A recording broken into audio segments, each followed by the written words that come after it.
किती छान दिसते पहा ही भाजी. कलर तर किती सुंदर आलाय, अगदी हॉटेल सारखा, आणि चवही तशीच असणार आहे. तर नमस्कार, मी Priya's kitchen food and blog मध्ये तुमचे खूप खूप स्वागत आहे. तर आज आपण अगदी हॉटेलमध्ये मिळते तशी आणि भाज्यांचे अचूक प्रमाण वापरून पावभाजी कशी बनवायची ते बघणार आहोत. चला तर मग रेसिपीला सुरुवात करूयात. तर इथे पाहू शकता मी मटार, सिमला मिरची, 2 गाजर, 1 बीट, 2 टोमॅटो आणि हा फ्लॉवर घेतलाय. आणि हे बटाटे मी ऑलरेडी उकडून घेतलेत आधी. तर 7 बटाटे छोटे आकाराचे आहेत. तुम्ही मोठे घेतले तर 4-5 घेऊ शकता. आणि हे पावशेर शेंगा आणल्या होत्या मी वाटाण्याच्या, त्या सोलून तेवढे वाटाणे घेतलेत.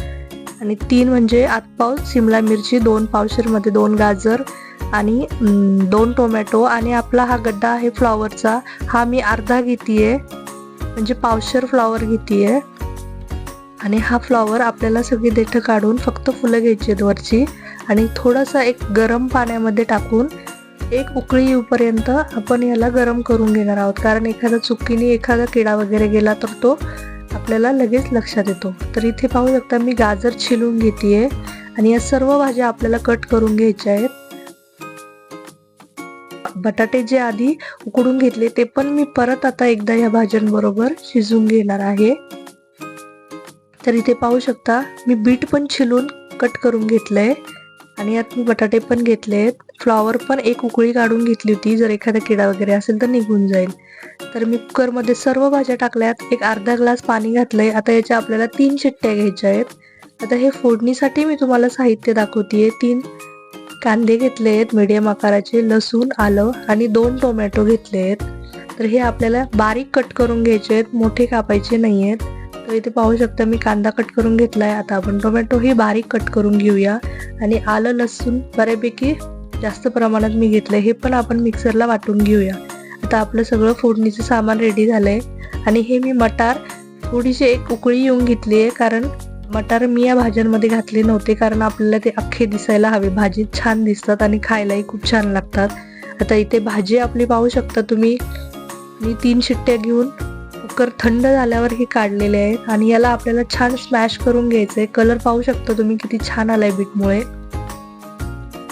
आणि या प्रकारे मी पूर्ण भाजी स्मॅश करून घेतली. आता कढईमध्ये आपण 3 चम्मच तेल टाकलंय आणि 1 क्यूब बटरचं टाकलंय. फक्त जर बटर आपण घातलं तर ते जळायची शक्यता असते, त्यामुळे आधी थोडं तेल घालायचं आणि मग बटर घालायचं. आता आपण कांदा एकदम लाल होईपर्यंत परतून घेतलाय. आणि मग मी त्यात आलं लसणाची पेस्ट घालतीये, कारण आलं लसूण आधी घातलं तर जळण्याची शक्यता असते म्हणून. आता हे छान परतून घेऊन आपण यात मग टोमॅटो घालणार आहोत. आता इथे पाहू शकता मी टोमॅटो घालून घेतलंय आणि हेही आपल्याला छान परतून घ्यायचंय. टोमॅटो मऊ हवेत म्हणून मी यात एक 1.25 चमचा मीठ घातलेलं आहे, म्हणजे टोमॅटो लवकर मऊ होतील. आता इथे पाहू शकता मसाला आपला बऱ्यापैकी परतत आला होता. मी यात 3 चम्मच मोठे पावभाजी मसाला, 1 चम्मच धने पावडर आणि घरगुती लाल मिरची पावडर घातली आहे 2 चम्मच. तिखट नाहीये, कलर साठी घातलेलं आहे. आणि हे पण मी छान परतून घेतलंय. इथे पाहू शकता तेल सुटलंय मसाल्याला. कलर पहा किती छान आलाय आताच. आणि आपल्याला हे सर्व स्मॅश करून घ्यायचंय स्मॅशरनी. आपण जर तुम्ही बाहेर रोडवर गाड्यांवर पाहिलं असेल तर ते लोक मसाला पण स्मॅश करून घेतात, जेणेकरून आपली ग्रेव्ही आणि कांदा टोमॅटो वेगवेगळं होत नाही, पाणी पाणी बाजूला होत नाही पावभाजीचं, एकसारखी पावभाजी होते घट्ट. तर इथे मी हा सर्व मसाला स्मॅशरनी छान स्मॅश करून घेते. त्याच्यानंतर बघा तुम्ही ग्रेव्ही किती छान दिसते ही.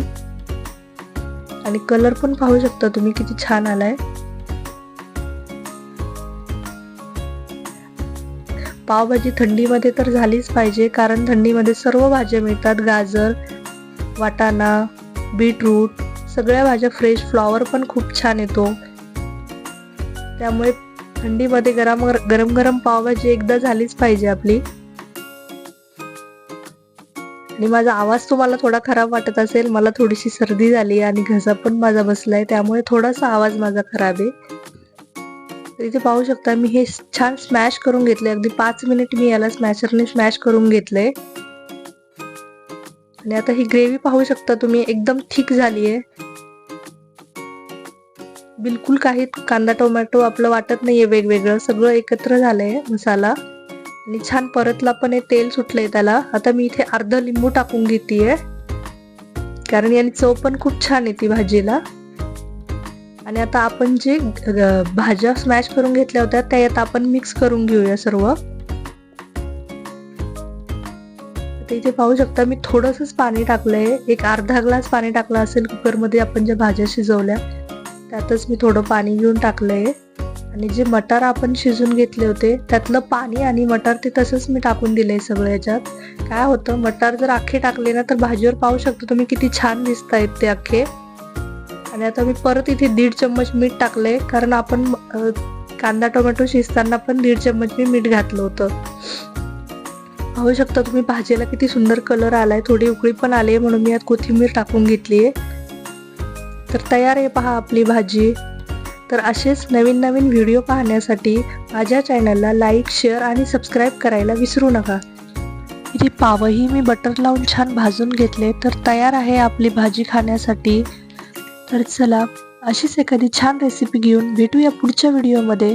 तोपर्यंत मस्त खा आणि स्वस्त राहा. धन्यवाद.